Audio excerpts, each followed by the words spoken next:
What's up, everybody? Welcome back to Bingetown TV and our coverage of House of the Dragon.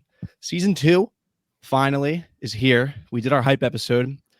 Not sure if you watched or listened to that. If you did, thank you. We appreciate the support. If you did not, it's okay, because I'm sure you'll be here for the rest of the season. This is just episode 1. This is A Son for a Son. And yeah, I think we'll probably start this off. Maybe if you want to do just general thoughts, and then we'll roll into the episode itself. And then once we roll into the episode, I can give a better idea of how our coverage actually goes. But maybe just kicking off with some thoughts. Start us off strong, Lean. Get it strong. Me? I'm one of the strong boys. Okay. Yeah. And this was probably what Kyle was gonna say, but for our coverage in general, for anyone who's just joining us, the way we do this is kind of like a Rooks and Vets type of thing, where Kyle is our subject matter expert. He's read the book many times. He's read the other books for the Game of Thrones series. And Luke and I have not read this specific book, so we don't know what's going on. Kyle obviously knows everything. Luke and I are trying not to get spoiled and going, and so we can theorize and stuff. But to start us off strong, I think it was a really good premiere. I was really happy to be back in the Thrones universe, getting new content, and like venturing back into Winterfell and going to the Wall was quite the nostalgia trip. And I think last season, because we had so many time jumps, now we're finally settled with a specific set of characters at a specific time, and we could dive so much deeper into mainstays like Aegon, who I have so much to say about, especially after a second watch, and Aemon, who, like, we didn't even meet them until like episode 6 last season. So obviously they're real humans now, and their actions come with like real big consequences. So in general, I think my favorite thing about episode 1 is just that, we've been talking Team Green, Team Black so much, and I just love that even within the ranks of Team Green or Team Black, no one's aligned. Like, it's chaos within the teams, it's chaos out of the team. So I just think that's gonna give. And now that we're killing babies, it's just like anything goes. So I think the rest of the 7 episodes are gonna be absolutely chaotic, and I can't wait. Luke, it's always a little overwhelming jumping back into the beginning of a fantasy series, especially for like the premiere of a new season, because they try and give you everybody's perspective to show you where every chess piece is on the board. But I think they did a great job here. One thing I had I just did not pick up, I did not clock it at all while we were watching the actual episode until after the episode ends on HBO. It shows you like the behind the scenes decisions, the writing decisions for some of the things. I didn't catch at all that Rhaenyra only had that one line in the whole episode being, "I want Aemon Targaryen," which is so badass in its own way. And how that's apparently from the behind the scenes part of that episode, that's like a very important line that kind of reverberated throughout history because of like how House of the Dragon, how Blood and Fire is written. It's a little weird that it's not like plot based, but that is something that was said. And that's like the whole basis of all the future war that we're going to basically see. So that was so powerful because it felt like Rhaenyra's presence was there the whole time, but she didn't really say anything. It was really about her mourning. So all of that just felt like we were picking up right where we left off at the end of season 1. So that was great to see. One thing I was really happy about was that Alicent, who she's not Queen Alicent anymore, is she just the mother regent? Or is that even what we would call her? Or is she just not even considered that because Aegon's of age? I think she might be Dowager Queen Alicent. Yes, that's it. Dowager Queen. So it's just like a title. So I was really worried that for the show, I guess, that the writers were going to make Team Black so like the good guys and Team Green be the bad guys that everybody roots against. But they did a great job with Alicent not going overboard with just diving right into craziness and being that evil stepmother that she's supposed to be. She still felt like a sympathetic villain, and I think that's going to be very important to keep up my interest in the team versus team rather than just being purely Team Black. So I think they did a great job in this episode where it's really coming. The evil part of Team Green is still coming from Otto Hightower, and that's fine for now. Like, Aegon doesn't even seem like he wants death either. Aemon's always going to be a wild card, just like Daemon is on the other side. But right now the chess pieces are there. I love where we're at. And yeah, so Kyle, pass it to you. What were your thoughts? I was very satisfied as someone who has read the book. It's just like Kathleen said, it feels so good to be back, man. There's just something, and I say it all the time, there's just something different about high quality production like this, when we're sitting down, we're getting together on a Sunday to sit down and watch a TV show, like there's just nothing hits like a Game of Thrones premiere does. It's just the Westeros, excitement and baby. the music and the visuals and all of it combined. It's just, there's really not much better experience out there on television. So I'm just absolutely stoked to the max that we're back and season 2 has kicked off. So Is it a Key and Peele reference? it might be. I think it So is. the way we're going to do our coverage is going to be, we'll try to break things into buckets as much as they can. So this episode broke pretty cleanly into like a green bucket and a black bucket. So we'll cover all of the green scenes first, and then we'll cover the black scenes, which then lead us into the ending scene, which where they mix. I'm sure we'll get a mixture for the rest of the season, so it might not carry on like that, but that's just how this coverage is going to go. We try to break down scenes in groups and then just kind of give overall thoughts. We'll call out a bunch of details that we can. I'll try to supplement with as much book knowledge as I can and I have, although I'm sure they will be asking questions that stump me. So if you would like to engage in the conversation with us, YouTube comments, we have a Discord, which the link will be in the episode description for this. So that's the best way I would say to just join the conversation with us and help me out, because they're 2v1 versus me right now. So I'm going to start off here with just an episode summary, just a little, a little fun thing here. So we have Jon Snow, or Cregan Stark, reminds us of the importance of duty as he pledges a bunch of old heads to Rhaenyra's cause. Since it was Father's Day, Aegon the Dragoncock attempts to be both dad and king, but quickly gets bored of both when he realizes he can't just burn things down and give poor Gerard his sheep back. Alicent battles her father for influence, and while she waits for a letter that will never come, she decides to ride the coal train. Aemon plans a war while Criston Cole hits on his mom. Larys hires new kitchen staff. Rhaenys reminds Daemon he is not the king, but also a terrible husband. Rhaenyra juggles being queen and mother, eventually landing on both as she calls for Aemon's head. Daemon orders late-night delivery from the newest business in King's Landing, Blood and Cheese Rat Catchers Incorporated. So there we go. Perfect. That is our episode 1 summary. Now we'll get into our episode 1 scene breakdown, starting with the greens. So this first group of scenes I have here is just Jaehaerys's job training and war reports. So we get the brief shot of Aeric patrolling the walls with Vhagar is in this shot. Then we have Aegon fetching Jaehaerys for the council meeting, and then we just have the council meeting. So a lot of things happen here, but anything we want to talk about, I'm sure we'll cover all of it, and then I'll just sweep things up at the end that we didn't get to. I can start us off here because I want to just bring up Helena right away, who is the queen. So she's married to Aegon, of course. She has, just remind me, is it just the 2 kids that she has right now? Or is there... That's correct. It seems like it's only going to be Jaehaerys and Jaehaera. They have twins. Okay, so if you remember from season 1, every time Helena spoke, it was important. Whether she has some form of seeing the future, or she's just, I don't know if she's connected to any sort of magic, and maybe it's just like the dragon magic rubbing off on her, but every time she says something, it matters. And she spoils the whole Blood and Cheese storyline here, which to me, that's completely new knowledge to me. I knew nothing about these 2 characters. I know they're infamous now after like going through the internet. But this was cool that she just calls it out that she's not scared of the dragon, she's scared of the rat. So that was a good foreshadowing moment for her. But I think Aegon just carries some of these scenes, man. He comes out just like this goofball. He's the perfect form of humor you want in a grim, dark sort of fantasy show like this, where it doesn't feel like it's hitting you over the head, like it's like cheesy Marvel. It's not like that.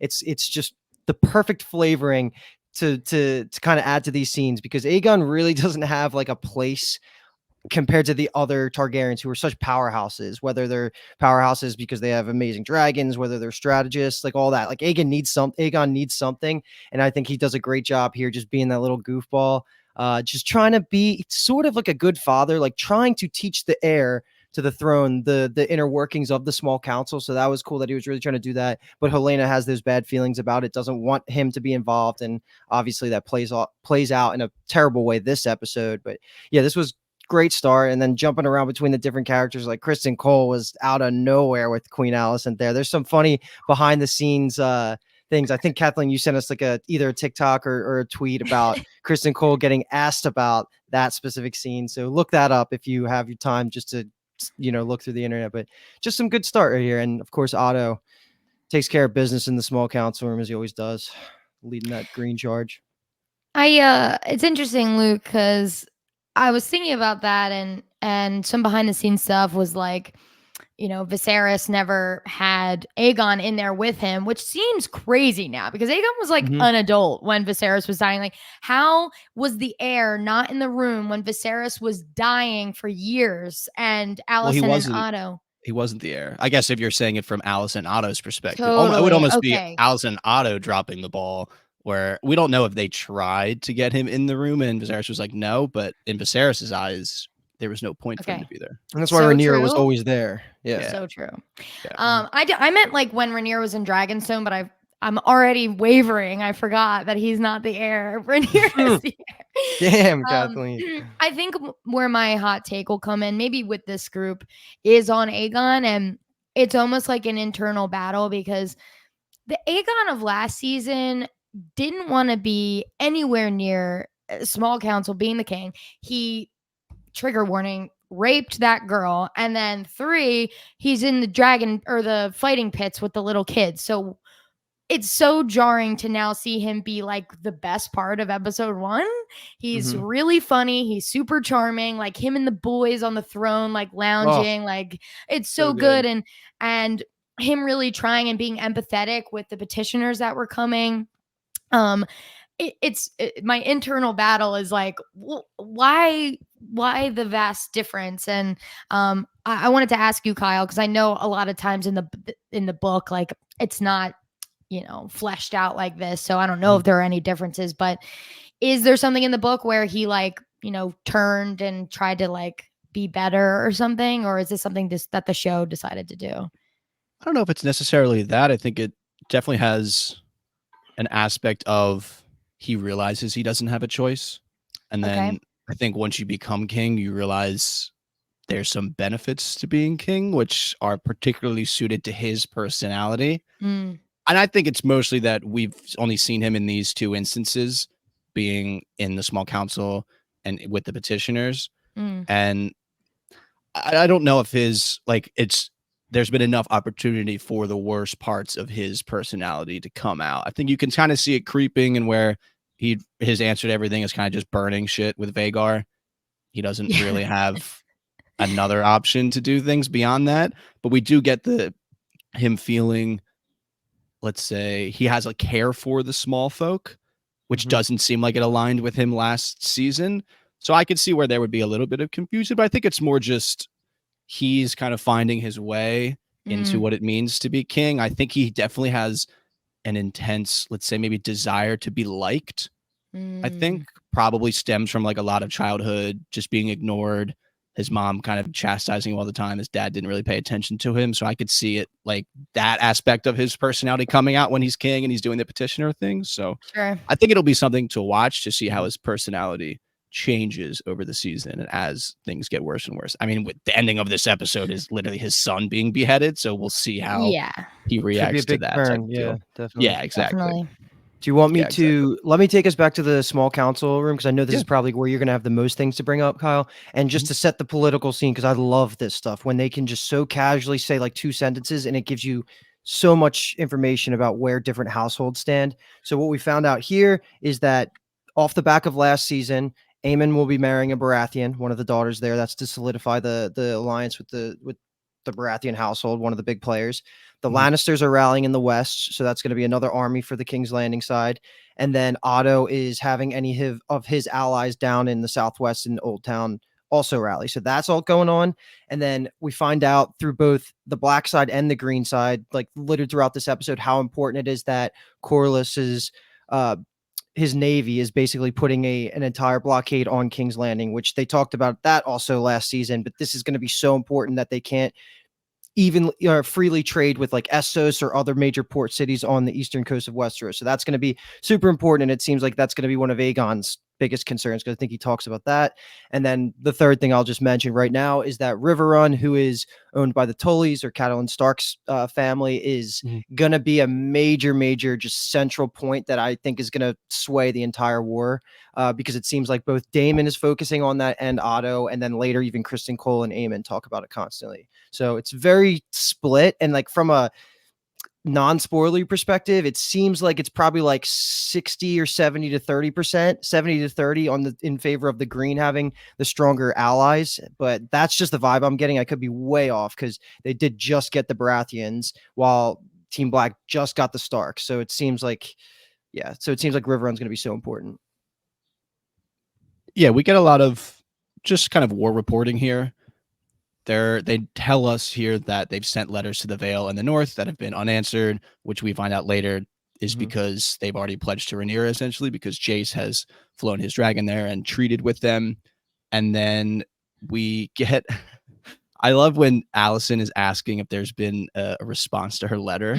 And the current master of laws, his nickname is just Iron Rod. And I thought it was wild of how he feels comfortable enough to just say this, but he's like an apology for her dead son, like openly questions her in front of everyone.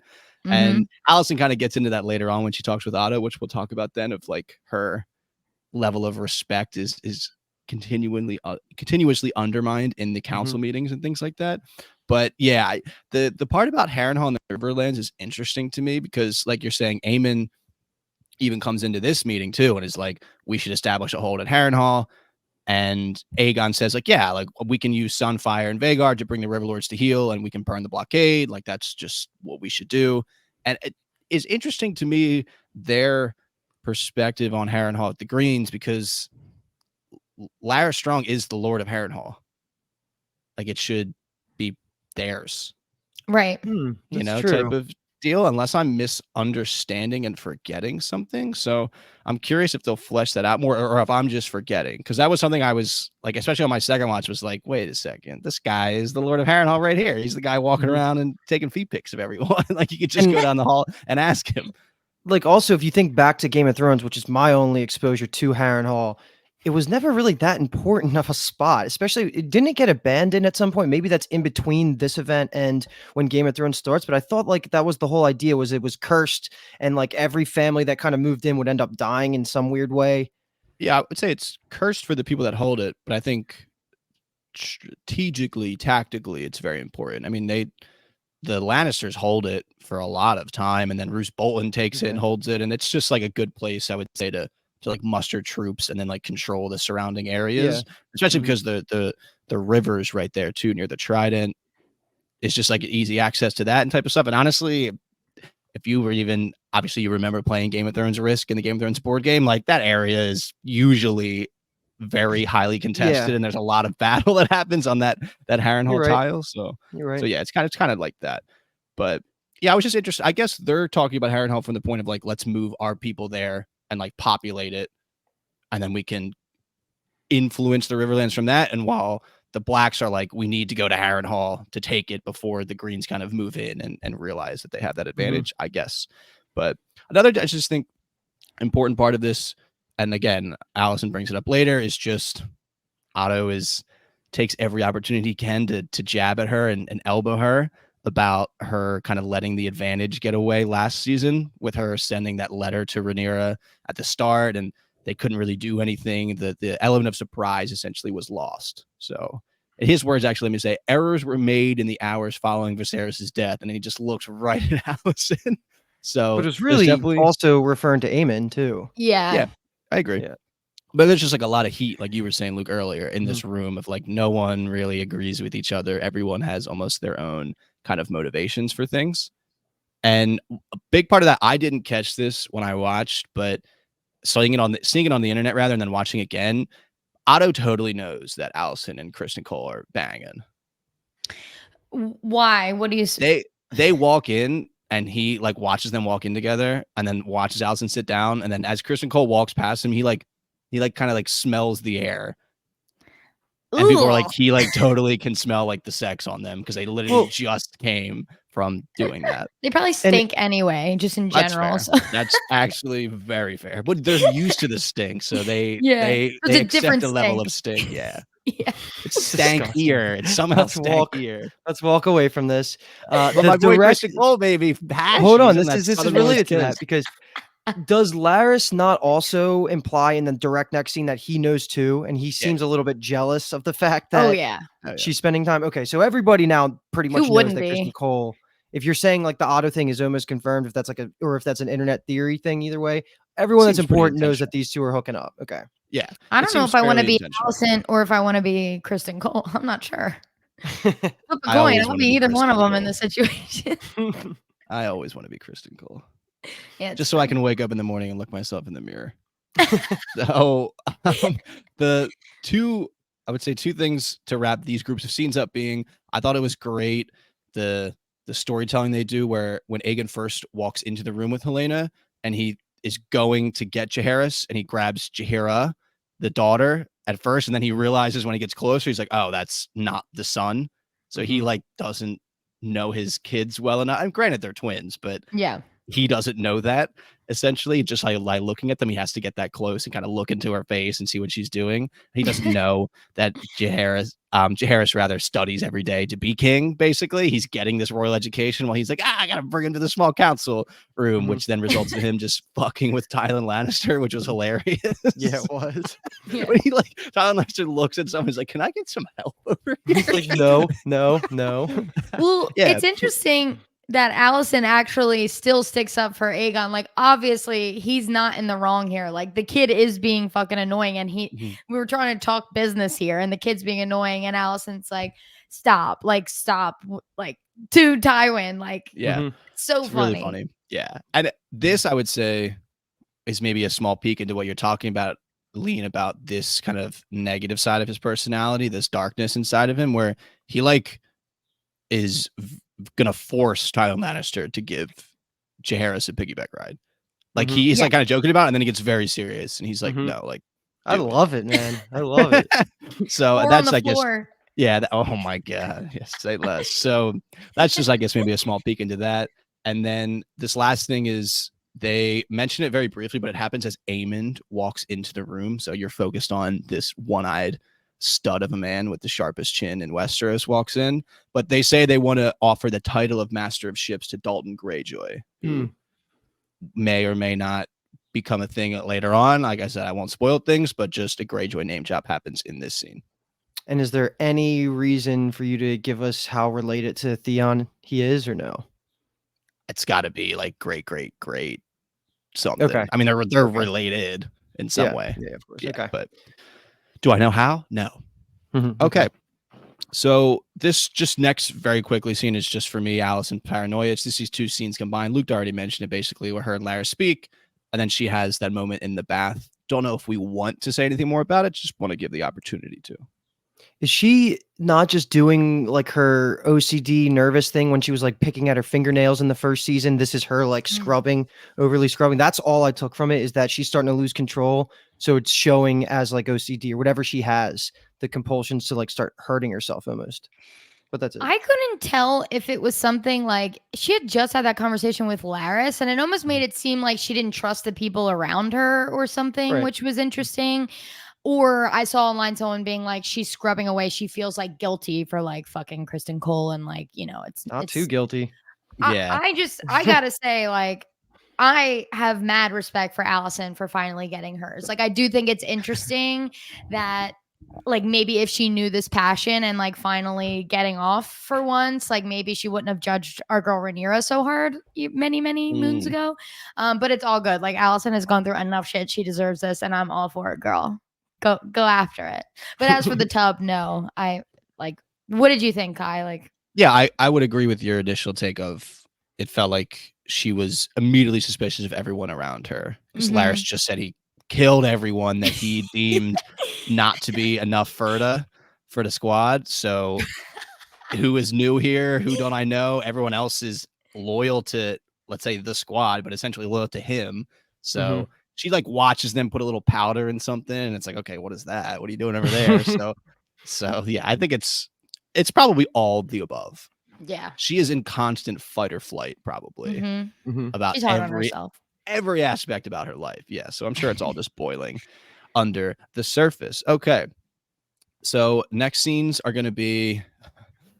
Lean mentioned this a little earlier, but we all together watching this laughed so much of Aegon's first audience with the small folk, with the petitioners, and then just adding on the him and Laris conversation on the end of that. Just this is just fantastic television. I mean, this is just so good. This was the funniest scene by far of the whole show. Yeah. I think through 2 seasons. It's just the friend's face after he says magnanimous, and he looks and he's like, magnanimous. He's like, I don't fucking know, bro. I'm just saying things. Yeah. It's so much better on a rewatch because you don't know that they're boys until you see them get hammered later. And now you're watching. It's like if one of us was the king, 2 of the other ones would be right behind them, like walking in, like with your just posse. So it would be like this because he's still. I don't know, how old is Aegon at this point? It's hard to tell because they've changed things a lot, but I would say he can't be older than like 22, maybe like 18 to 22, somewhere in there, let's say. It's crazy. And that's still the age where you're going to have your boys around, like you're still doing whatever, you're getting hammered all the time. So it was so funny.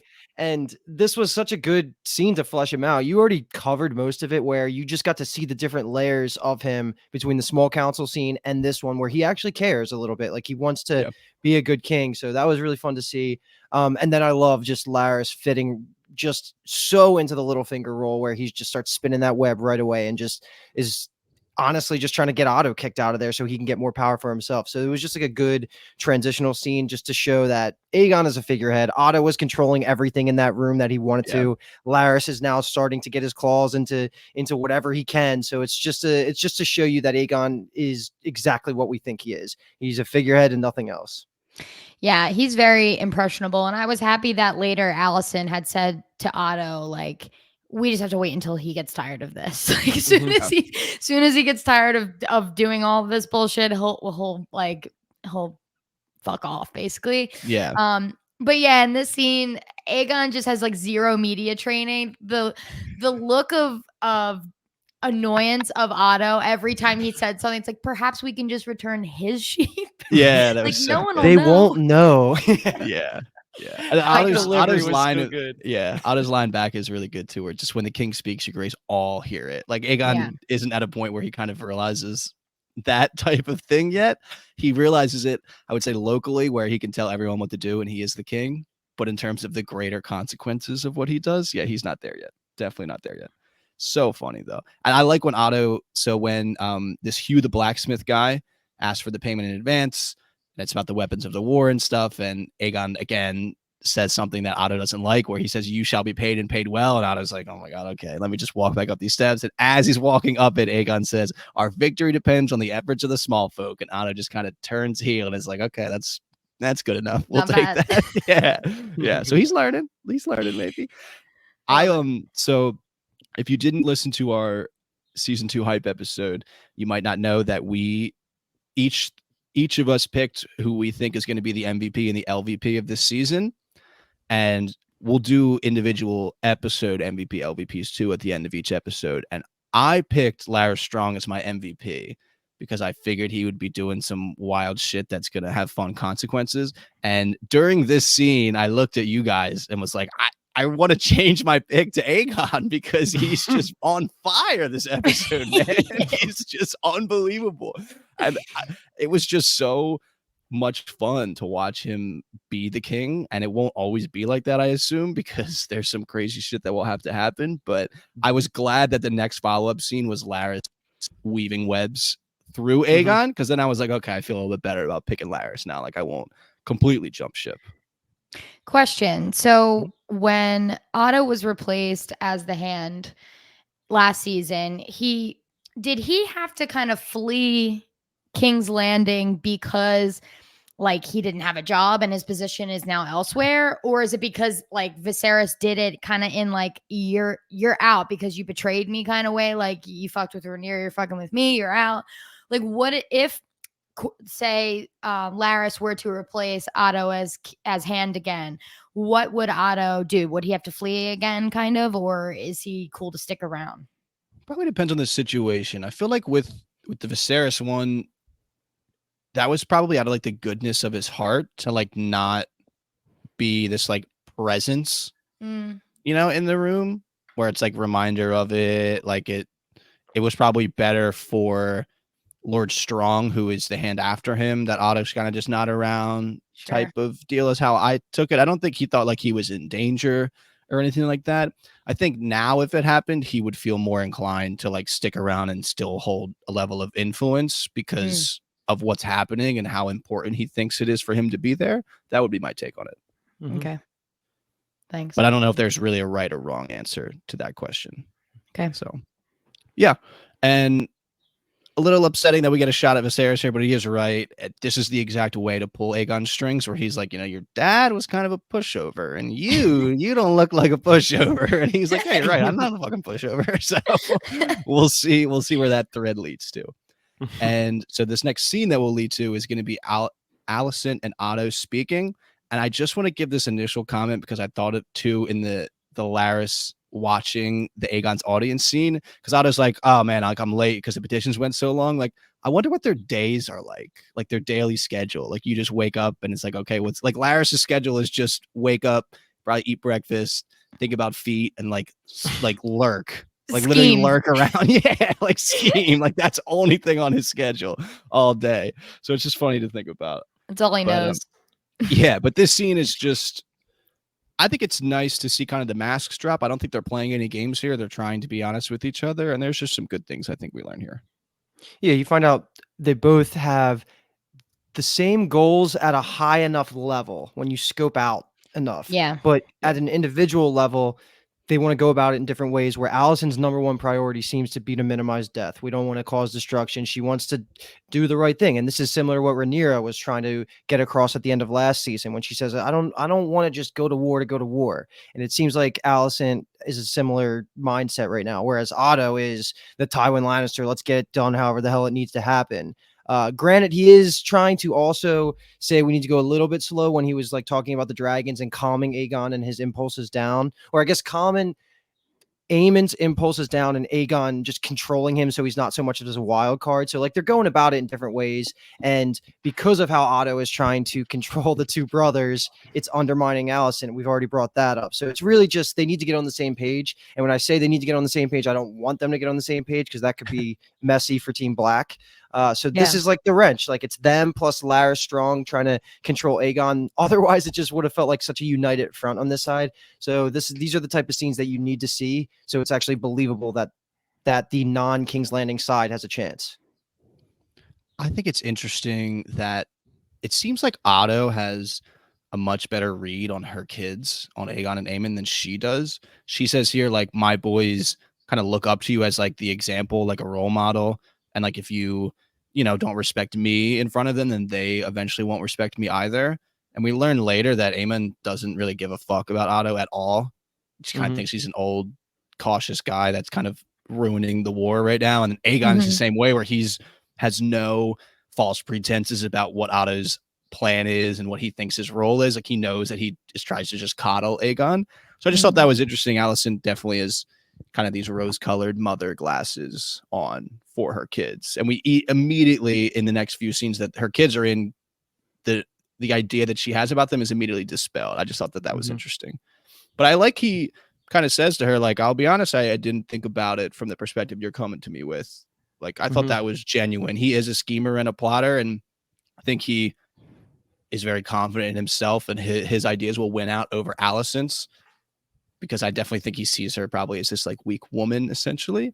But I thought that was somewhat of a nice moment, unexpected maybe for me, especially in Game of Thrones, for someone to be like, oh wow, that's an interesting perspective I didn't consider. I respect that.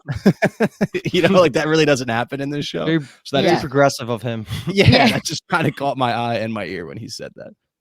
All right. And one interesting thing that I caught as well is Otto it seems like he shrugs off almost Aemon killing Luke.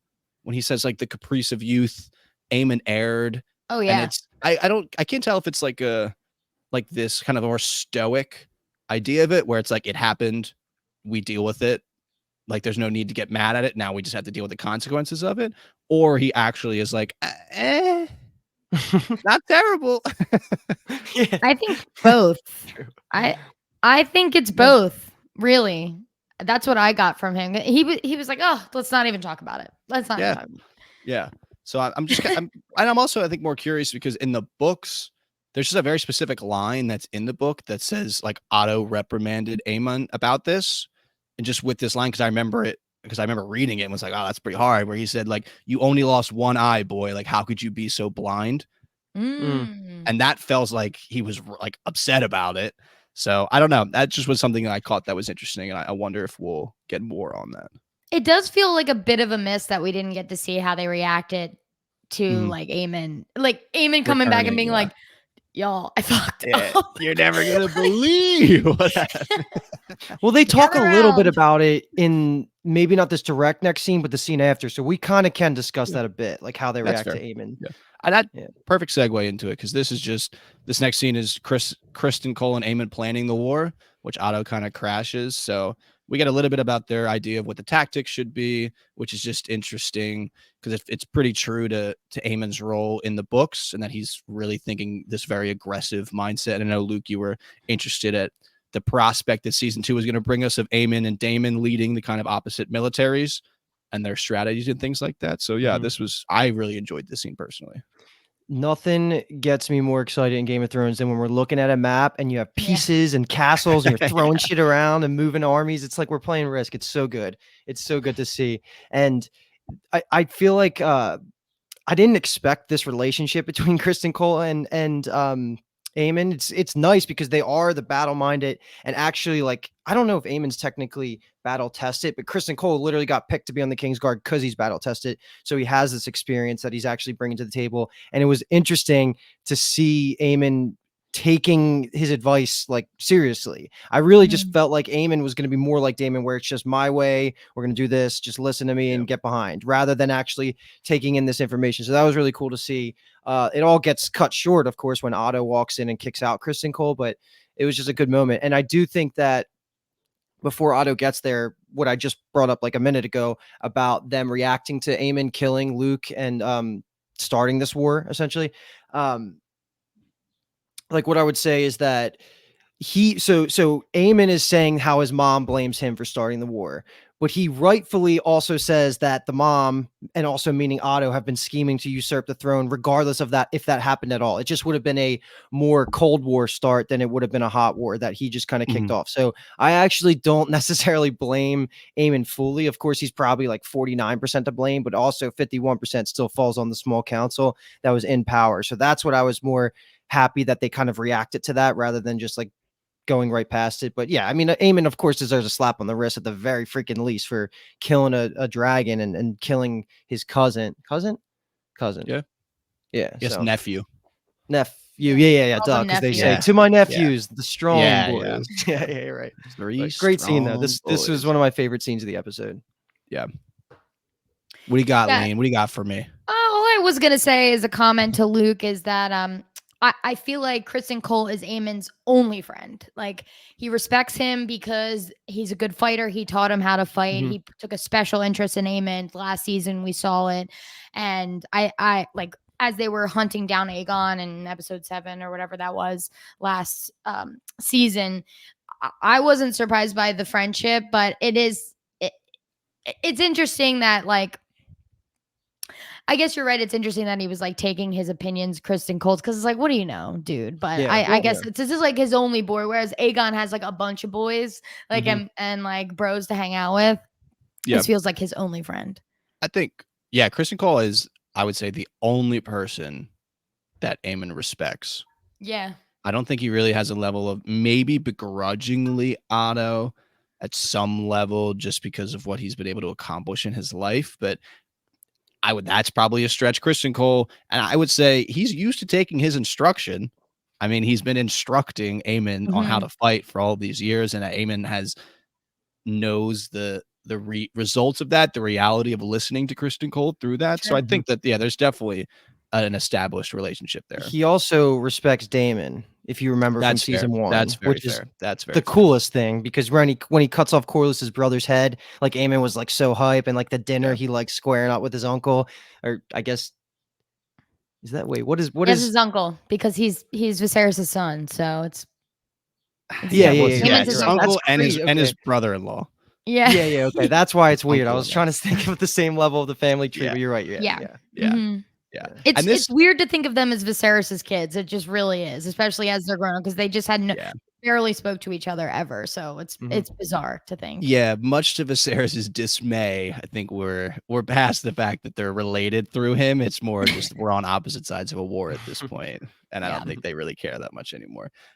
So this actually, now that I'm thinking about it, we're talking about it, feels like their relationship to Harrenhal is very like, let's swing through all the castles and small holdings on the way there, and we'll gather men, and then we'll use Harrenhal as our little home base, since we technically already own it, quote unquote, because Larry Strong is the lord of it. And then that's how we'll impact and influence the Riverlands. And that makes sense. Like if you think about where the river cuts through the middle of the map, it's the easiest path forward. Yeah. And Aemon's idea, and Kristen Cole agrees, is that Kristen Cole can lead the troops on the ground while Aemon is on Vhagar above them and ahead of them. So knowing nothing about the military beyond maybe listening to a podcast on Rome and tactics, that seems quite sound to me. That seems like that would be the best way to do things. So we'll see if they're able to convince Aegon like they want to. They want to have a private audience with Aegon to talk to him about this. So we'll see how that may go. Cannot leave the scene without mentioning Kristen Cole riding for his lady. Oh, yeah. Aemon is talking, I'm going to go out and say a ton of shit on his mom here, where he's just saying, when even he says her grace speaks with two tongues. Thought that was interesting, where it seems like he has lost all respect for his mom, calls her a fool because she has, she holds love for the enemy. And he kind of almost feels like has cut that tie immediately with her. It seems like there is no kind of love there. Well, Kristen Cole sticking up for her kind of makes Aemon realize, like, oh, she holds love for our enemy. Like, that makes her a fool. Like, he almost makes it worse. Yeah, that's true. Because I think Kristen kind of explained this background between Rhaenyra and Alicent that he didn't have before. Yeah, yeah, that's true. I guess you wouldn't know. Alicent probably wouldn't talk about it so much. She has a gentle heart, okay? Yeah. and Rhaenyra is a cunning spider, all right? If you haven't figured it out yet, Aemon. I thought he was going to end that word with a T. I didn't know. Me too. He started saying cunning, and I was like, "You better stop." Very true. Very true. I wonder if Aemon is gonna clock at one point. Like, dude, you really defend my mom a lot. Like, are you banging her? Like, I'm interested to see if that becomes a hot point between the two of them. I don't think Aemon would really care. He doesn't seem the type of guy that would take offense to it. But I'm just interested in that. Now that Helena knows, she might just blurt it out randomly, not realizing that it's something you shouldn't say. But it might be he wouldn't believe her because she'll say like mom is on Cole, and he'll be like, oh, Helena. Like, I don't know if she would say it outright and he would believe it. Yeah. Cryptic. Yeah. So let me just read through here. And we already mentioned, Luke mentioned it lightly. I'll just say the quote here of what Otto says to Aemon, where he says, "You and Vhagar are the single greatest power in the realm." It's clear enough to see that now, but there are many pieces at play here, some of which you can't yet see. So we know Otto is a chess player. We know he usually has an understanding of the board itself. Whether he can control the pieces like Aemon is up to interpretation, but he usually has the lay of the land. So say Aemon were to get killed, that makes Vhagar a free agent. Now, would Vhagar like flee back to Dragonstone because that's like home and he doesn't really have a rider anymore, or she doesn't have a rider anymore? So like, would she just fly away? I keep asking these like hypotheticals, but I guess Lena wasn't living on Dragonstone when she died. So I'm thinking of like Vhagar maybe followed them all back to Dragonstone. Who knows? But it's like if you kill one, you lose the other, kind of. Yeah, I don't know. I guess she's been in the game for a while. She probably deserves a retirement. Maybe she would go back to Essos to the area. Flattered wings. Yeah, and see what happens. I'm not really sure. That's an interesting question. Because Drogon just goes rogue at the end of Game of Thrones and just goes somewhere else, so you don't really know. Maybe home base, like where he was born. I don't know. Yeah, they mentioned too in season 1 towards the end. Daemon mentions it when they're kind of planning out and they're doing a little calculus of what's the dragon math here, and he mentions that there are wild dragons that nest in and around Dragonstone. So I almost said Dragon Mount. I don't know where that comes from. Dude, I had to change some of my notes because I wrote Dragon Mount again. I keep doing that, man. I keep doing that. Was like the first time I was like saying the word. I was like, is this right? And so that would say that's a possibility. Maybe she just enjoys living in the or chilling in the. Oh no, she might be too big for the dragon pit. Yeah, I think she Yeah. would enjoy the sunshine. She would go sunbathing. She would go eat sheep. I think that would be Okay. her retirement plan. She's earned it. Oh, good. Yeah. All right, so that's going to be the end of the Green storyline. We'll weave back into them at the end when we discuss the moment of the episode, let's say. And then Alicent has a nice little scene that interjects with the funeral scene we'll talk about. But I don't know if there's any lasting comments we want to make on like things like Aemon, things like that. No, I'm good, and we'll Cool. get back around to the Greens Yeah. when the blood and cheese and cheese. Yeah, and yeah, blood. yeah. All right, so that's going to move us into the bucket discussing scenes about the Black Squad. So this first one scene here is also the first scene of the episode of the season. Can't believe they opened with this, opened the season with this. It was unbelievably nostalgic. Like Kathleen said, this really threw me for a loop, especially when it just opens with Cregan Stark saying the words. And I was like, who is that? Like, that sounds like he sounds kind of northern, but are they doing this? And then we see Winterfell. We go to the wall. So, and then it ends obviously with the letter that Cregan receives. Great conversation here, but just, you know, I'd say there's a lot of comments we probably want to make here. So I'll just start then by just Cregan in general. He was my predicted LVP for this season. I'm already L. That's just gone already. So he was so good in his just minute for minute of him being on screen. Like, not only does he have ice, the cool Stark heirloom of the Valyrian sword that they have, he just sounds good. He looks good. He talks about honor. He is just the typical Stark that you want to see. And I couldn't have asked for anything else. Like, he is the definition of a Ned Stark ancestor right there. And it was just nice to see the wall again, because it probably won't come into play too often for this whole show, I would think. And then the fact that he's already willing to honor the oath, like no questions asked, he's going to send the men down. It was a win for Jace, and just that moment that they shared together, both going up the elevator when Jace is reminding him about their ancestors and how they came together. Like, that was a cool bonding moment for them. And then when they're at the top of the wall looking out and they read the letter together, it was just a powerful moment. And I trust the Starks blindly. I don't know where I was coming from trying to call them in the LVP. I just expected some chaos, and clearly I was wrong. But Cregan, I hope he comes back. It definitely could, yeah. But I really hope that this isn't his only appearance this season. Can't be. I may have to rain on your parade only because they came out and officially said that will be the last we see of him for season 2. Oh, for season 2. For season 2, yes. Okay. Yeah. Okay. So I think it's safe to chalk up the LVP vote for him as an L, and not to kick you while you're down and add grease onto the fire. But his actor is also a Last Kingdom actor. I don't think you could ever guess it. He's in one episode, but he plays an insanely funny, important role. How deep? Really difficult. Dude, it's literally one. He's in one episode.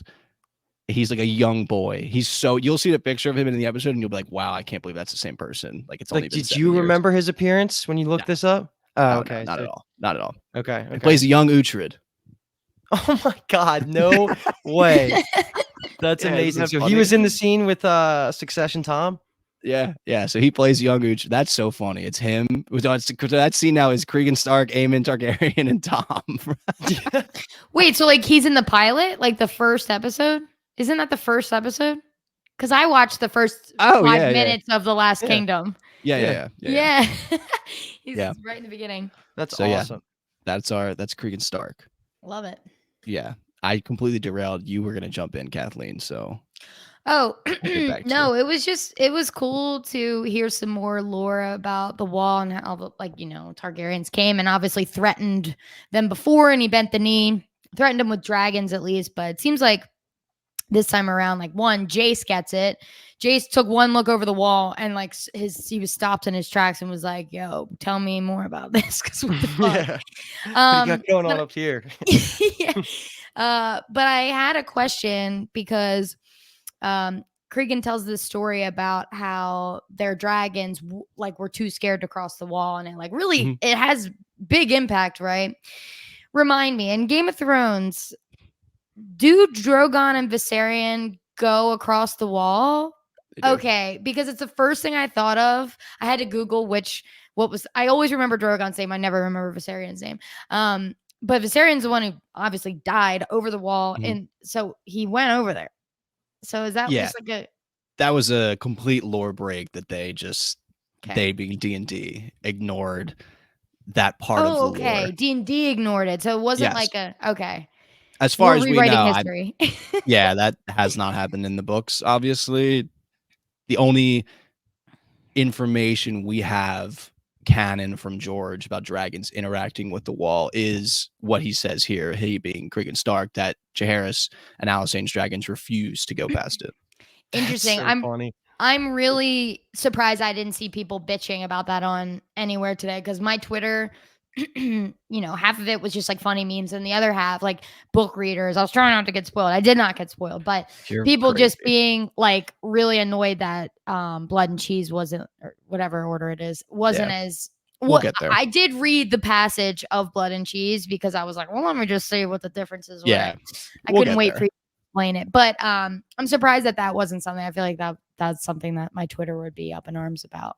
Yeah, it feels like people maybe just kind of memory hold it. And it happened like early in the episode, while Sure. other things happened as the episode went on that probably stayed more central in people's minds. That would be my take on that.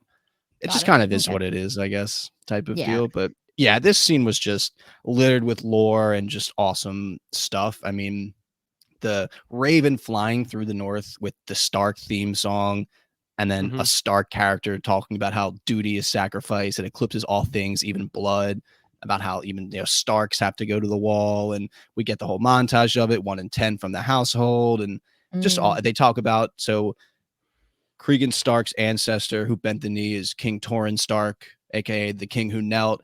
They depict that in the opening sequence. You see like a king in black who's kneeling. That's one of the things they depict there.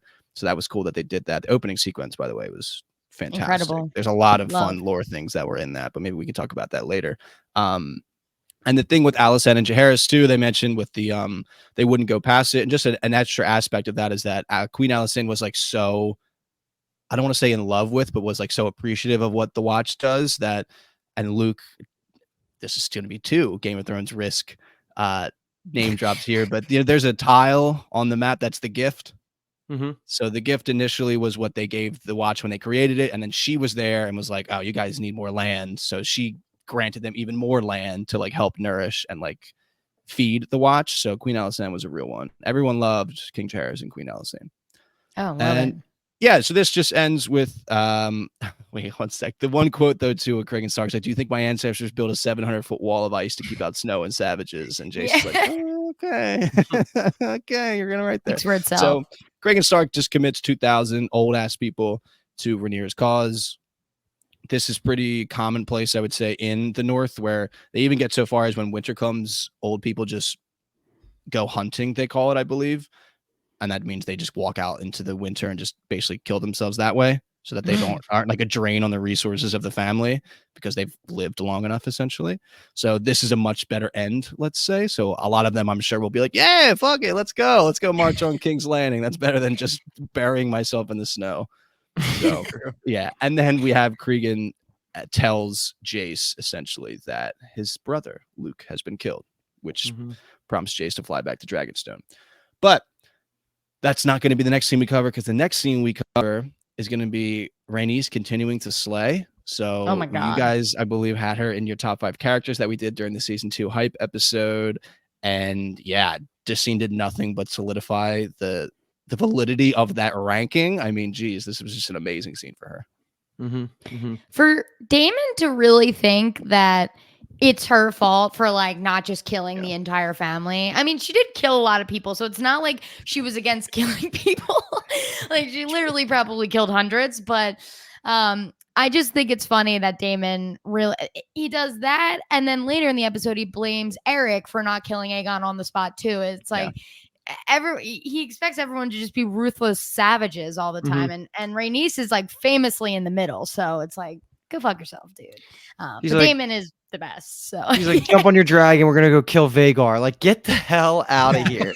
There's no way all 4 of you are making it back if that's the case, even though that would have been peak television. Just watching them in episode 1 fly to King's Landing and fight Vagar in the air. That would have been the best episode of all of House of the Dragon. So they had to cool the jets a little bit.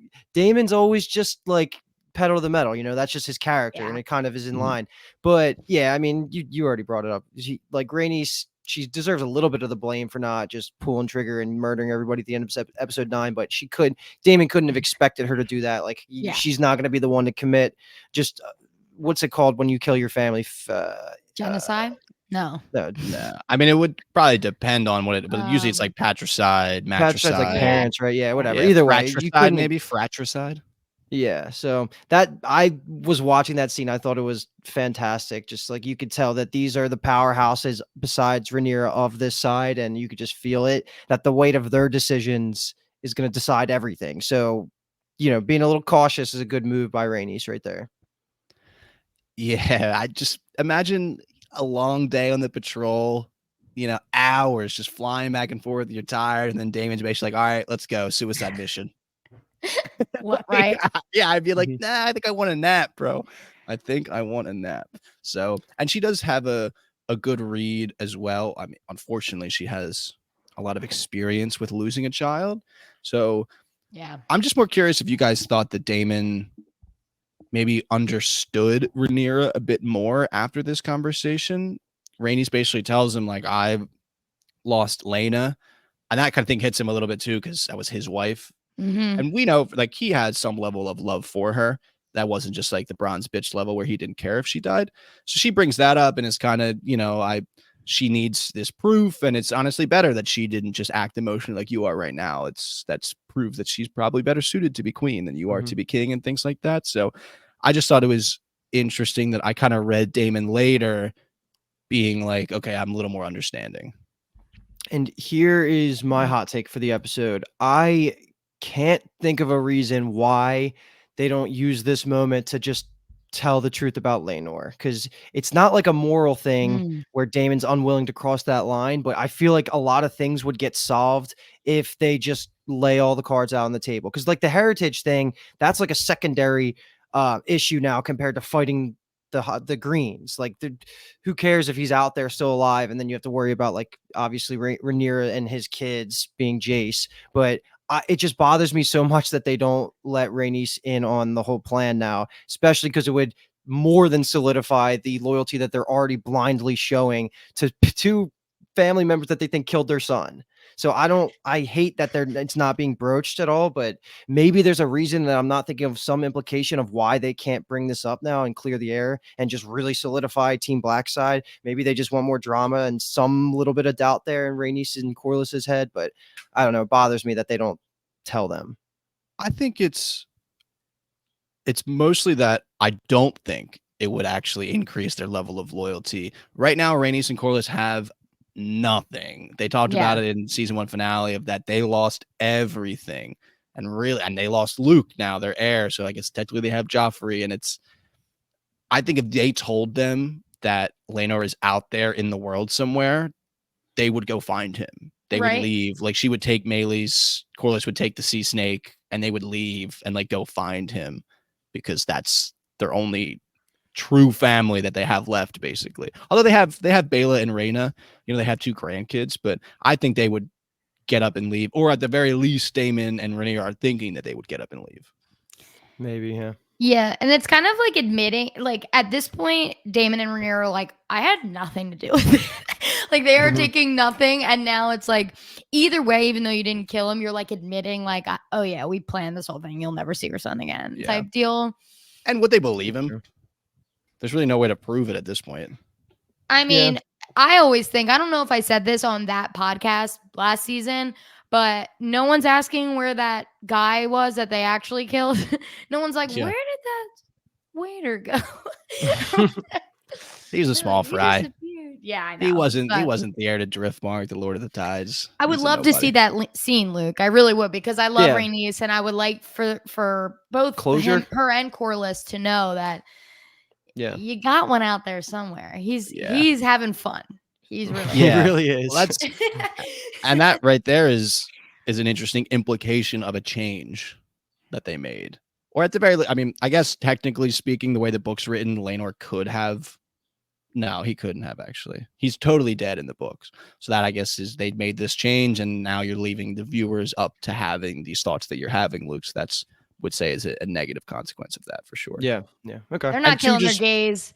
Woo! Yeah, no, Pride month, baby. hopefully we're lounging. Maybe someone's feeding him grapes. He's having a good time. Maybe. Oh, I love that. So just to wrap this up, being two great quotes from Rhaenys. The initial one being when Daemon says, she shouldn't have went alone. What if Aemon happens upon her? And Rhaenys just says, then I would pity Aemon, because she knows hell hath no fury like a woman scorned. And Rhaenyra is absolutely a woman scorned. And then the final quote as she walks away, as Daemon tries to order around, just being, would that you were king, bitch. Love it. Bitch being my added emphasis.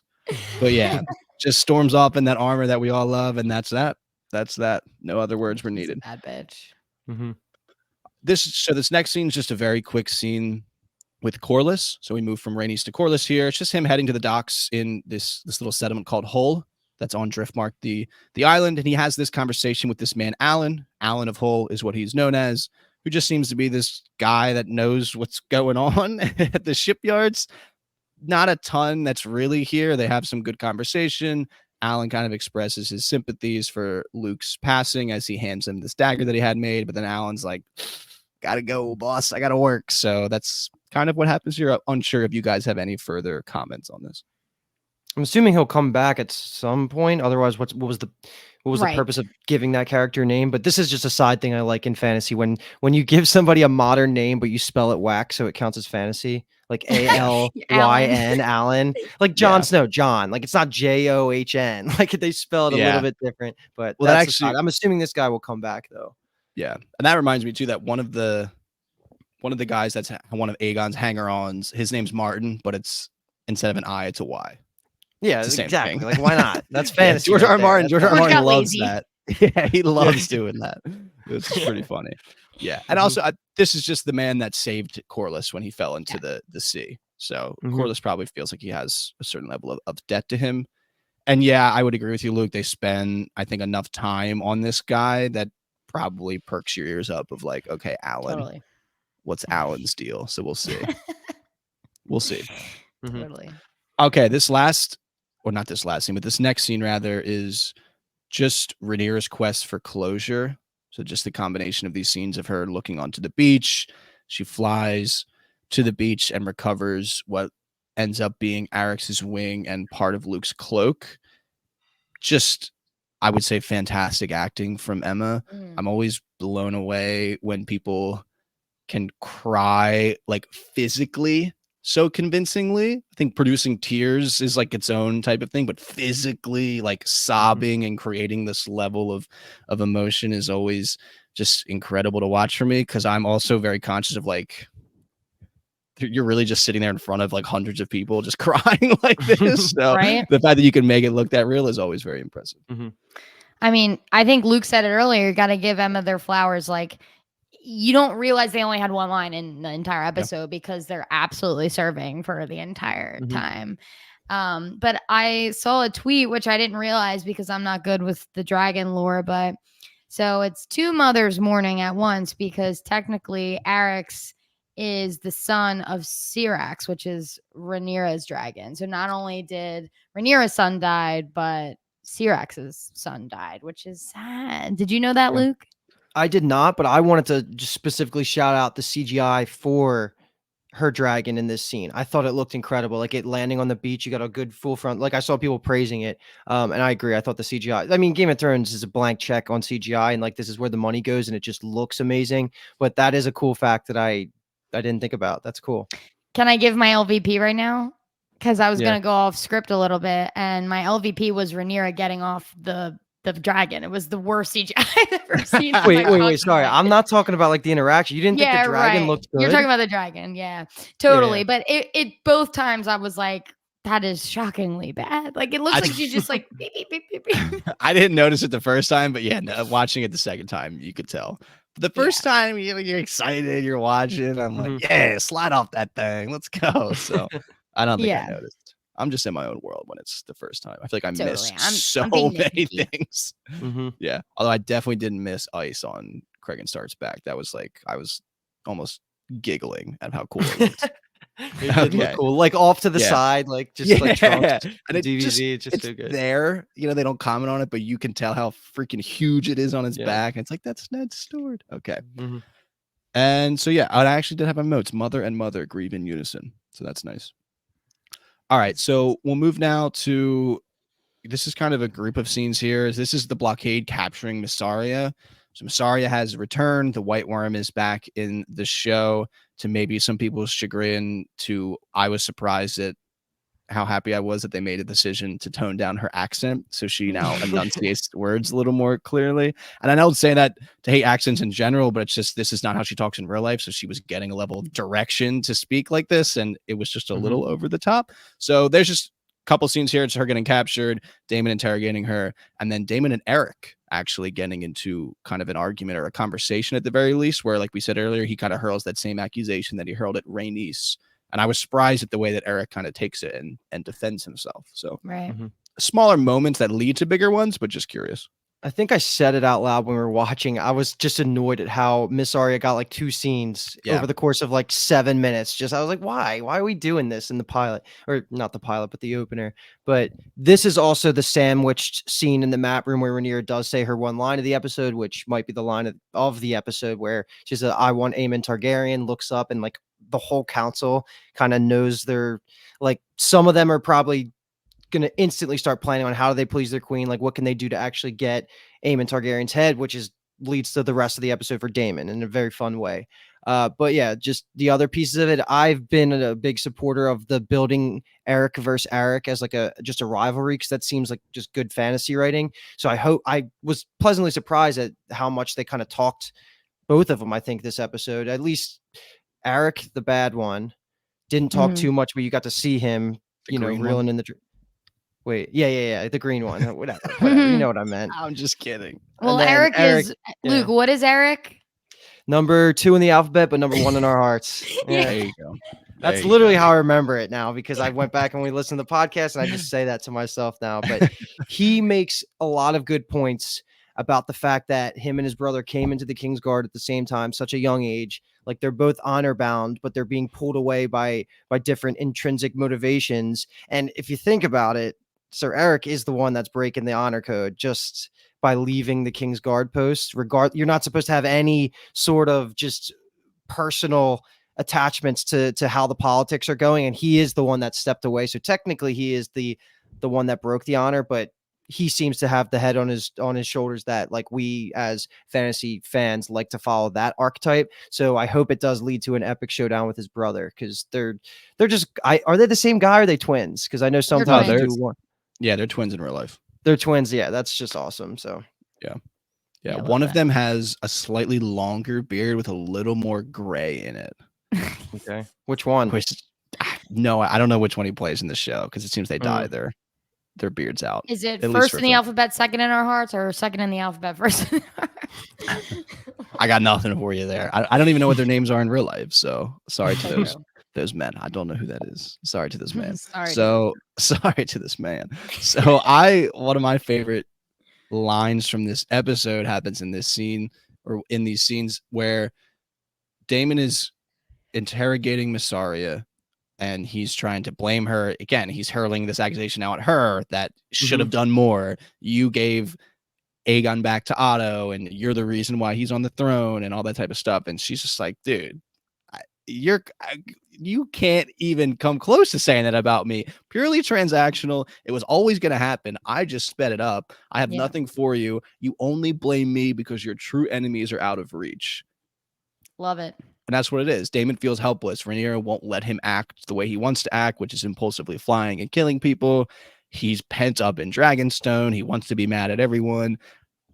And she just devoured him with that one line. I mean, that is exactly where he's at right now. And I just like that it was her that said it. But sorry, because I didn't expect her to really even be in this episode. So that was fun. I was just going to ask, like, is this just the writers love this character for some reason, or does she have actual parts in the book? No, this is real, like, Daemon plotting to get someone to sneak into the Red Keep to kill using the white worm. It's a whether real aim thing? or something, but he threw the white worm, essentially. Gotcha. Okay. So, All right. I'll give him yeah. a little pass. Even though I just don't like it. anticipated that happening almost like next episode. I didn't think we would get there here, so Mhm. this was just nice that she played such a big role because I think Yeah. she's an interesting character. It's just that her voice was a little grating to my ears personally. All Mhm. right, so we already kind of discussed Rhaenyra's return.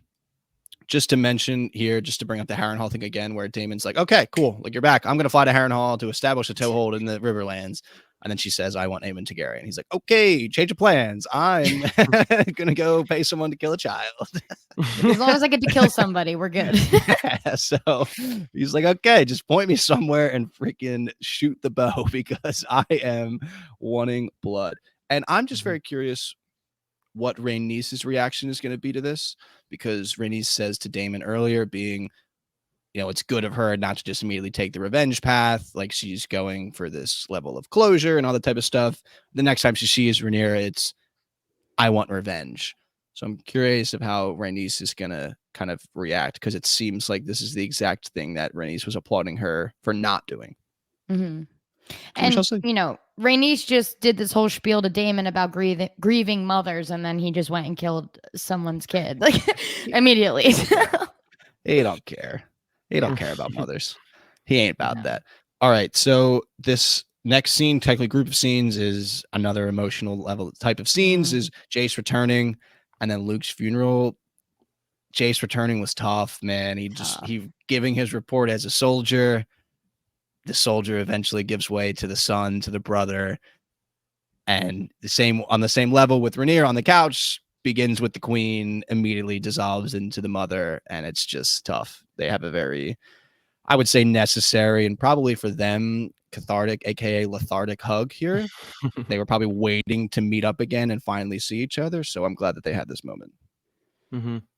Yeah, that was beautiful acting on both parts. That was really, really well done. That got me. I don't know that I teared up at all in season 1, but I was really tearing up during that part. That was brutal.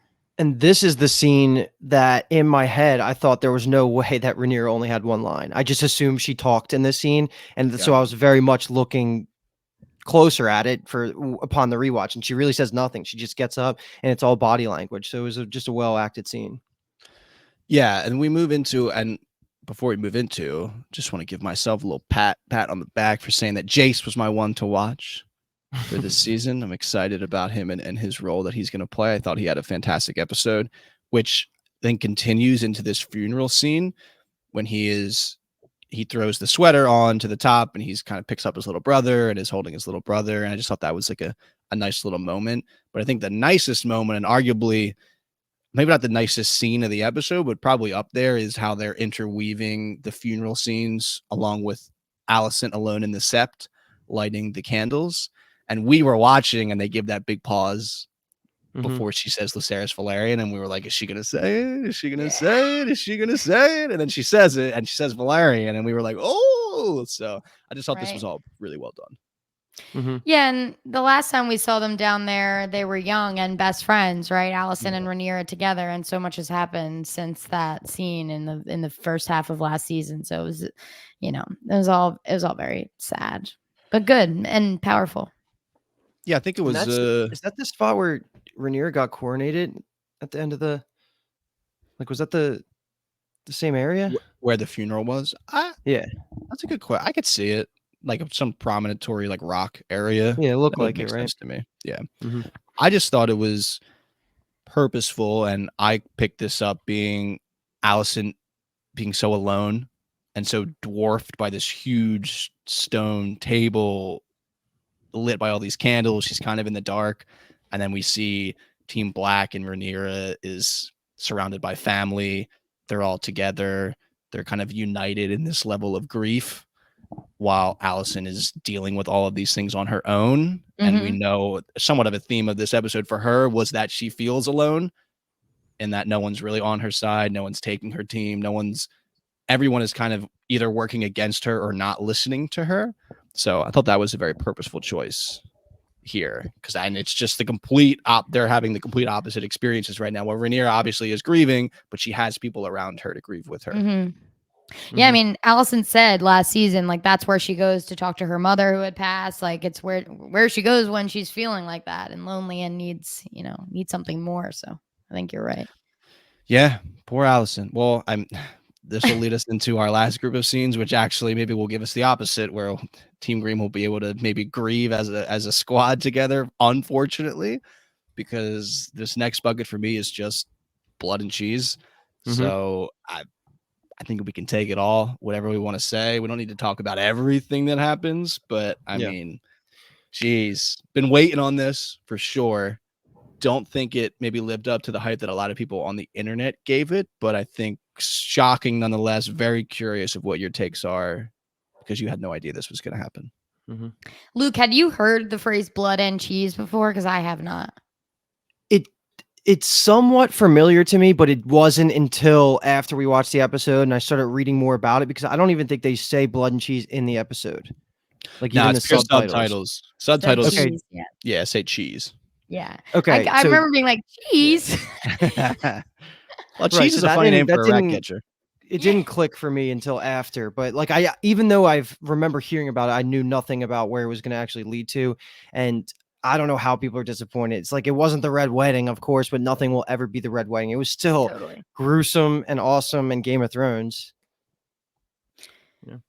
Yeah, I think my thought process was, I was hyped that Daemon was getting revenge, right? But I didn't know where this was going. So Daemon's like sneaking in. He's giving everyone money. He's getting in.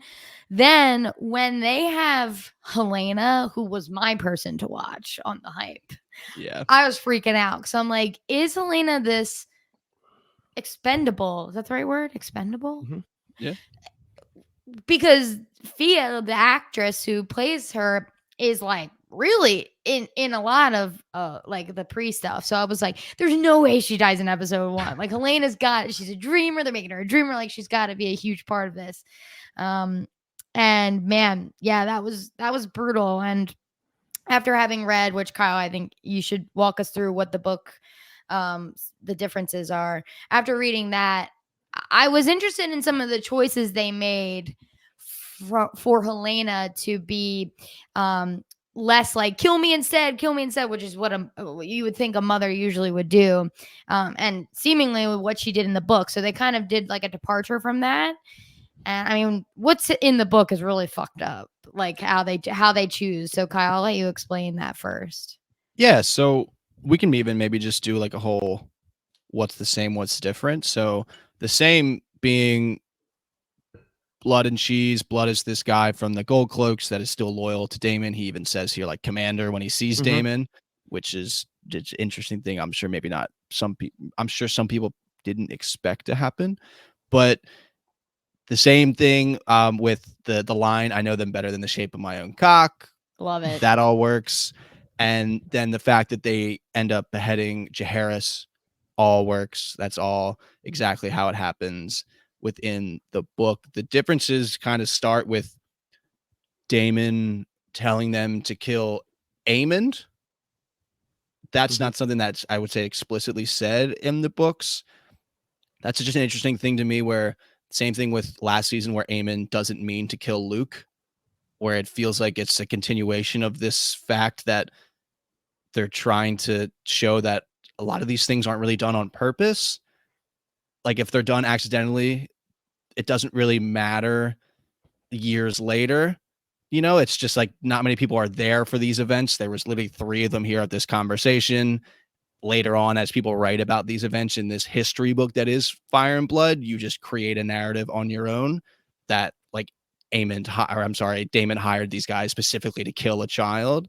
Obviously, he wasn't against it when they say, what if we don't find Prince Aemon? And he's kind of smiles and is like, here's half of it now, you know, type of deal. So that's just an interesting thing that the show is bringing to the conversation that I personally find fascinating, just because in real history, it's like that. You know, we don't actually have a true telling of a lot of things that happened. History is very often, like we say, is completely written by the victors. So we only have the take that's deemed acceptable at the time of writing for the most part. So that's just an interesting thing from a book reader perspective for me. But I was totally anticipating it to be closer to the books, the actual killing of things. So in the books, Aegon and Helena have 3 children. They have the twins, Jaehaerys and Jaehaera, and then they have a younger son named Maegor. And the way it happens in the book essentially is that Helena and the kids have a bedtime routine where they always go and see Alicent before bed. So Blood and Cheese break into Alicent's bedroom and tie her up and put her under the bed. And then when the queen comes in with the kids, they kill the guards and they grab Maegor and they're like, okay, pick one. Like you got to have one of your sons is going to die. You got to pick right now. And if you scream or you do anything, we're going to rape your little girl. Crazy. That's George's mind and these things. I don't think they were ever going to do that part of it. But essentially, Helena first offers herself, which in the show she offers the necklace, which I think is a completely reasonable change. I think it works. Not a huge difference to me there. But in the books, she picks Maegor. She's like, kill him because he's 2 years old essentially, and like he probably really won't know what's going on. He'll just kind of die, and that's that. We still have the heir, Jaehaerys, who we've been training. And they look at Maegor and they're like, did you hear that, kid? Like, your mother thinks you're expendable or whatever. And then they just immediately cut Jaehaerys' head off. Oh my God. Yeah. So it's like, so the kid grows up knowing that he was chosen to die. Yeah. That's a lot better. It's like faced with that. Yeah. That she assigned this child for death, didn't die. Yeah. And Alicent's under the bed the whole time, like experiencing it happening. Like, she can hear it all. One of the things that I'm now like looking at my notes and reading that I actually didn't like was that the whole scene in the show, the book scene sounds like what they should have just done word for word, basically. Because in the show, the whole thing relies on Blood and Cheese being too morally above the idea of just looking at the kid, if the kid's got a dick or not. Like, I don't like that they relied on Helena, and then even, I don't know, that part was just sloppy. I don't know. Now, like, the more I think about it, the less I like it, because why would you rely on her when you could just fucking find out right away? So that definitely bothered me, and that would have all been avoided if they followed the book path. Yeah, I don't know what that was about either, where Cheese is like, no, like, I trust her. I don't know if that was like what if like the people that work in the Red Keep know that she's a little eccentric. I don't know if that's what that is or not. I thought that was an interesting thing where he just had that level of intuition where it's like, no, she's telling the truth. I can tell. I thought that was a little odd. I agree. Yeah. It's just weird. They put themselves in a corner by not really including Maegor. Right. Yeah, because there's not a third kid. So so it can't happen that way. And if you only have the twins, then she can't really. It's not a son for a son. Yeah, it doesn't work. So it's just kind of excluding Maegor is what forced them, I think, to go so far away from the books. It's not so far away, but just for me, reading it for the first time with it being her picking Maegor to die, and then they kill the other kid was like, oh my gosh, like that is just devastating. Somehow more devastating than just losing a child in front of you could be. It's just absolutely devious. George is a wild man, but that was a little bit, I would say, slightly feels wrong to say disappointing. I'm not necessarily disappointed, but it's just what I was anticipating. And for what it's worth, I thought Aemon was going to pop out and kill Blood and Cheese gruesomely. And I thought that was going to be the whole thing. So they got me either way. And like the gruesome noises of the off screen cutting off the head was still perfect. Like that was gets under your skin in the right way.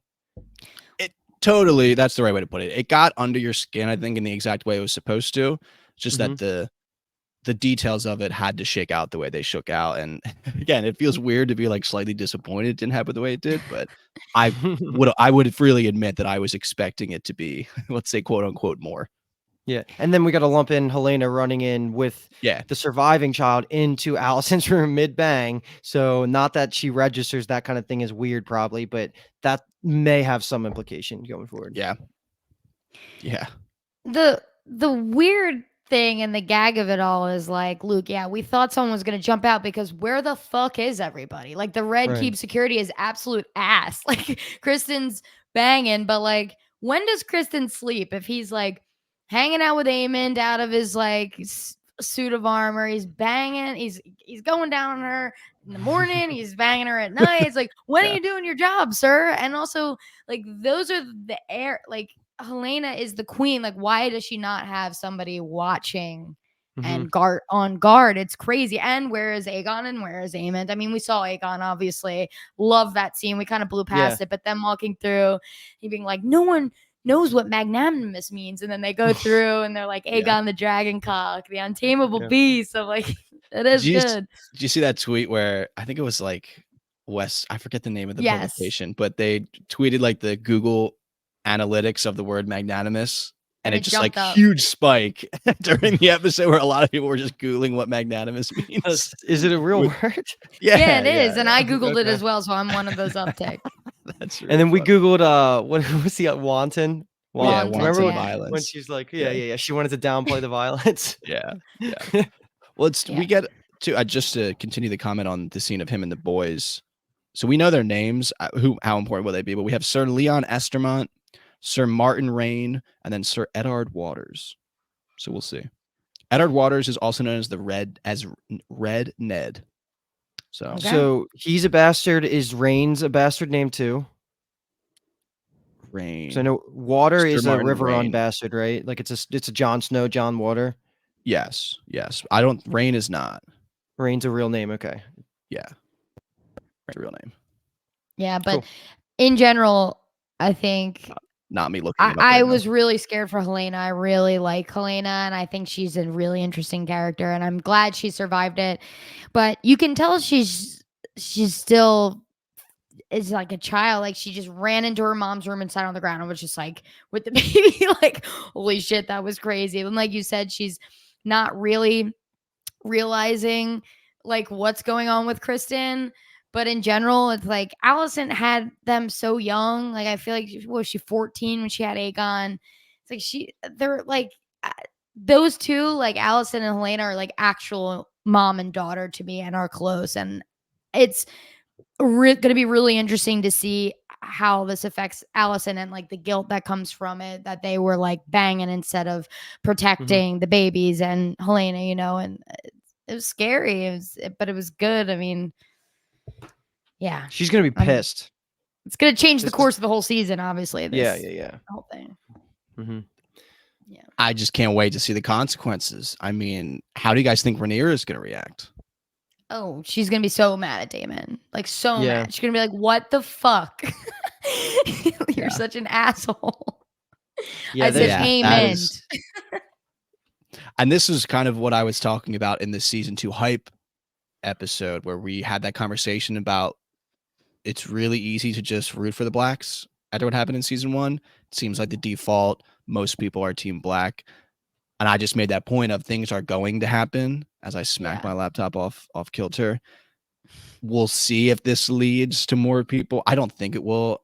It doesn't really matter. I think some people are so ingrained and really think that they live in Westeros and like argue very heatedly about the team black and team green things. But I'm just interested to see how maybe, let's say, like the overall public perceptions of things changes, because this is just kind of step 1. I mean, how will the Greens respond? Will they retaliate? What will that look like? Aegon has been preached to by Otto about patience and all that type of stuff. Will Otto then change things? Will his strategy change because of this?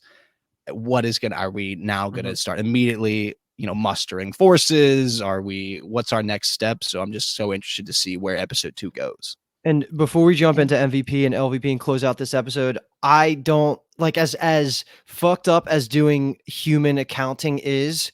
This is not balancing of killing Luke and the dragon, in my opinion. Like, if there are people that were team black before this episode and are now team green, they're not somebody I'm willing to have a conversation with this show about. Like, I feel like this death of like this little kid, like it's important and it has ramifications because it's the direct heir, but I don't know, losing a dragon and like Luke and starting the war like that, like, come on. I don't know. I still feel like Team Black is still the good guys, quote unquote, even after this happened. Like, it's Daemon. What did you expect? He was this ethically evil the whole time, like nothing ever changed. He was never good last season. So this was basically meeting my expectations of what he was willing to do, but I love it. Yeah. Agreed. All right. So I think that'll just finish up our episode kind of breakdown of things, Luke mentioned we'll move into the MVP, LVP type of thing. Mhm. You like that, Luke, type of thing. And I'll go first, I guess. And I'll say that my MVP, I'm going to steal the obvious one. I'm going to say Aegon. Just fantastic television. That's really all I can say there. And my LVP, again, I'll probably pick the obvious one. I'll take Cheese for not only murdering a child, but then kicking that dog completely unnecessarily. No idea what that was supposed to convey to us. We kind of already know this maybe isn't a good guy. He's frustrated in the moment. Was the dog going to give them away? He couldn't take. I don't know what that was about. That was a weird thing. So yeah, lots of negative points for that. Luke? Oh, Kyle took mine. So MVP backup is. It was hard to decide, but I'm going to go with Lara Strong. And for the reasons you already brought up, Kyle, like that was a perfect way to make the Green plot interesting, where he is still going to be riding for number one like himself. So I'm really excited to see how he starts controlling Aegon. Aegon definitely would have been my MVP, by the way. And then Cheese was my LVP for kicking the puppy as well. So I'm just floundering right now. And I will say LVP is Miss Arya because I have a brand to protect and I don't like her. There you go. Yeah, everyone is saying all of my things as well. But if I'm gonna give an MVP, it's not like really the MVP, but I'm gonna give it to Jace only because I loved the Winterfell scene, and the scene of him trying to stay strong and crying to his mom was really hit. And I like that Luke and Jace felt like real brothers, and in the world of like these things, like where Aegon and Aemon's like, would they cry for each other? Who's to say? Like, who knows? And then my LVP was Rhaenyra coming off the dragon. But if I'm gonna give a person, it's definitely not Rhaenyra. And it's not any of those people. I'd say the most handsome man in Westeros, Sir Criston Cole, for not standing watch. Bro, he's just getting That's a good answer. That's a good reason. That's yeah. Okay. My man's the MVP. My man's the LVP for rolling in it. Okay. It should have been Alicent's my MVP for getting it, and Sir Criston Cole's my LVP for giving it. That's fair. That's fair. Like Luke said, you got a brand to protect. Exactly. You got a brand to protect. Hating never stops. All right. But one thing we don't hate is this freaking show. So we will be back every Sunday watching it, and then the episodes that we record will be recorded on Monday, and then we'll put them out whenever we can, hopefully Tuesdays. And yeah, we'll just be rocking weekly. I just can't believe we're finally back in Westeros. It just feels so fantastic. We are in for just an unbelievable ride. The top has been truly and faithfully blown off of this war, I would say, with this wanton violence of murdering a child. So we'll see how wanton we can really get with the violence moving forward. We are in for just an absolute treat of a story. We might not be able to stomach some of the things that happen, but at the very least, we'll be tuning in every Sunday. And we hope you stick with us for the entire season. So we are Bingetown TV. Right now, we're covering Dark Matter is about to wrap up. Me and Luke are having a blast alongside Jimmy on that show. We're also covering The Boys. That's dropping on Amazon Prime, so you can stick with us for that as well if you're also listening to that. And then me, Dave, and our friend Alki are doing our anime coverage that is just kind of woven throughout the year that we do. Demon Slayer, Hashira Training Arc has been fantastic. Can't wait to keep watching those episodes and pumping out those pod episodes because all of these conversations are very fun. We love the interactions, like I said earlier. So the best way to just keep in contact with us and kind of join the conversation is going to be YouTube comments. It's going to be joining the Discord, which, like I said, the link is going to be in the description of the episode. And we're active. I mean, us three, I would say, are probably the most active. So if you want to talk about Game of Thrones, we're here to talk about Game of Thrones with you, to talk about House of the Dragon. And yeah, that's all I got. That's episode 1, A Son for a Son. We'll be back for episode 2. Once again, we are Bingetown TV, and thank you so much for listening. Love y'all. Good shit.